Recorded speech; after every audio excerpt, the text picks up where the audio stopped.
Welcome to the virtual book launch of my new book, Mole. Um, Here it is, Mole, put out by Reaktion Books. Um, it's an honor to be a part of this series of books. I have admired them ever since I found them. I first read Rabbit, Hedgehog, and Fox, and uh, when Reaktion Books allowed me to, um, when they allowed me to write this volume, Mole, it was very exciting for me. So um, I just want to say thank you to Jonathan Burt and Michael Lehman and Phoebe Colley, who work at Reaktion Books. They're editors, and they just did a marvelous job. They made this a better book. Um, so, uh, gosh, it's it's May 29th, and as you can see, I found the proper setting here for this book launch. Um, we've got a molehill right here. Um, I thought it would be the appropriate place to launch the book, since you may see these often in your yard or in fields near your home, wherever you live. Other people, you may not come across these all that often at all. But I was out on my walk last night, and here this was. It's the only molehill here where I live, and that I saw, and it's a heaping one too, so it seemed perfect. But it's a strange time, it's an awful time. I do feel soul sick right now, and I think it's important to say that. I think it's worth acknowledging. But the country is in terrible shape. The Twin Cities right now are living out pain that is felt everywhere, and Black Lives Matter. So that all of this is difficult, on top of the coronavirus pandemic, of course, that people around the world have been living with. So it's been tough. And while this pandemic has been going on, I've pretty much gone it alone.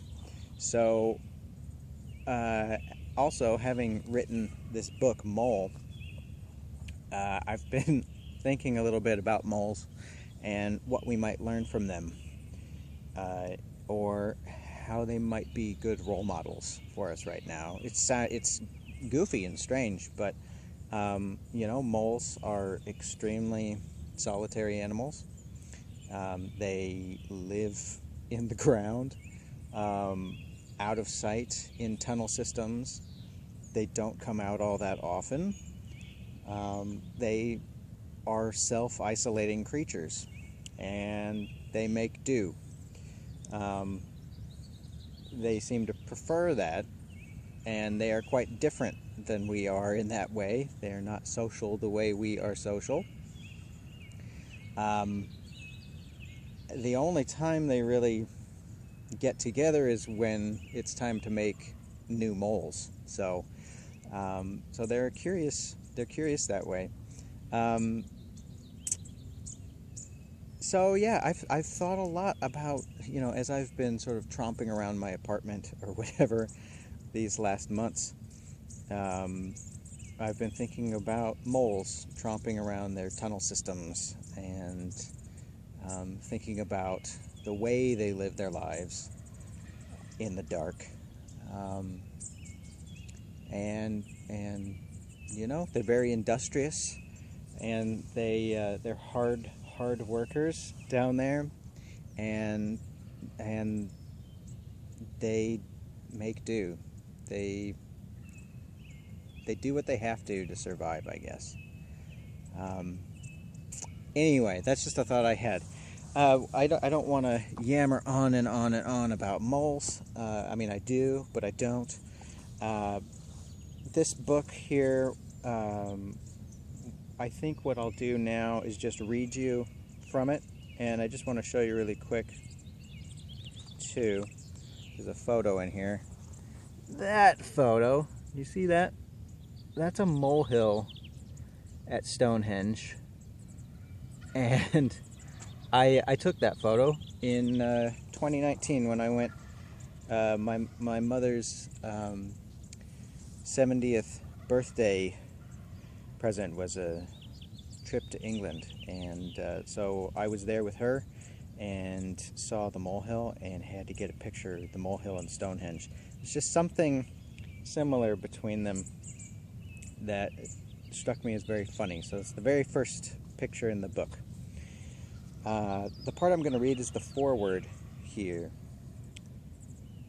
Despite living lives as vibrant as those of any creature, moles receive little of the attention bestowed upon so many others. They remain mysterious, denizens of mazing ecosystems tunneled out beneath our feet. Moles are mythologized as being unwanted suitors, portrayed as affable personalities in cartoons, even memorialized in a number of poems about death. And yet they are also detested when their hills appear in gardens and fields. The mix of human values projected onto the mole puts the animal in a difficult spot. On the one hand, they are often depicted as sensitive and shy. On the other, many people will not hesitate to eradicate them from their gardens. Some of the earliest mentions of moles in history come down to us through Greece via religion and philosophy.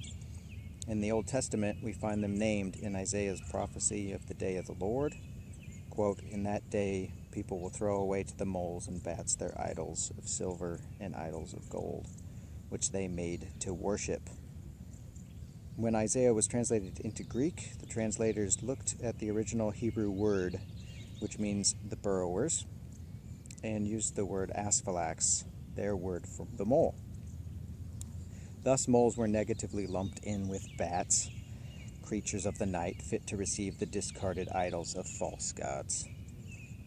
4 centuries earlier, the Greek philosopher Aristotle, in his landmark work Metaphysics, invoked the creature when explaining the idea of privation. Quote, "A blind man is not deprived of sight in the same sense that a mole is. The latter is deprived in virtue of its genus, but the former in virtue of himself." People, in other words, can help being metaphorically blind, but moles cannot help their literal blindness thanks to nature. We find in Aristotle, quite unintentionally, the very first glimmer of sympathy for moles. Alongside blindness and horticultural annoyance, moles catch a unique projection of human values: industriousness, wealth, antisocial behaviors, insecurity, anxiety, duplicity, meekness, friendliness, and spiritual questing are all seen in representations of the mole. Being creatures of rural areas and suburbs, pastoral connotations also make plenty of sense. Moles are not animals of the city. In reality, moles toil, excavating heavy quantities of earth in the dark, at depths where air quality is as poor as it is at high altitudes. Given that their solitary lives of hard work take place out of our sight, the big question about moles, how is it they came to live underground, has no answer. The space between that mystery and their close proximity to people in many parts of the world encourages an ongoing curiosity about moles that, as we shall see, is worthy of our wonder. So, there we go. That's the foreword to Mole. The book, if you're familiar with the series, you know that it will cover the evolution, the biology, the ecology, and then the folklore, the mythology, pop culture, and there's also a chapter on mole catching at the end. A lot of research went into that. Here is the amazing Louise Chapman here in the book, Norfolk's very own Lady Mole Catcher, and she taught me so much about mole catching and about moles themselves. You know, the people who seem to know the moles the best historically have been the mole catchers. So that's quite interesting, and I have to thank her. I have to thank Louise a lot for the knowledge that she shared with me. Yeah, you know, there's all kinds of weird stuff in here. There's, you know, Thumbelina, Wind in the Willows. You know, the moles that you know are here, but so are a bunch of moles you don't know. There's a whole thing I discovered where in the 1600s in Japan, in haiku, there was a whole movement of haiku written about moles fighting sea slugs. Like a whole movement of these poems. So there are some really strange surprises along the way. Very strange surprises along the way. Yeah, as well as some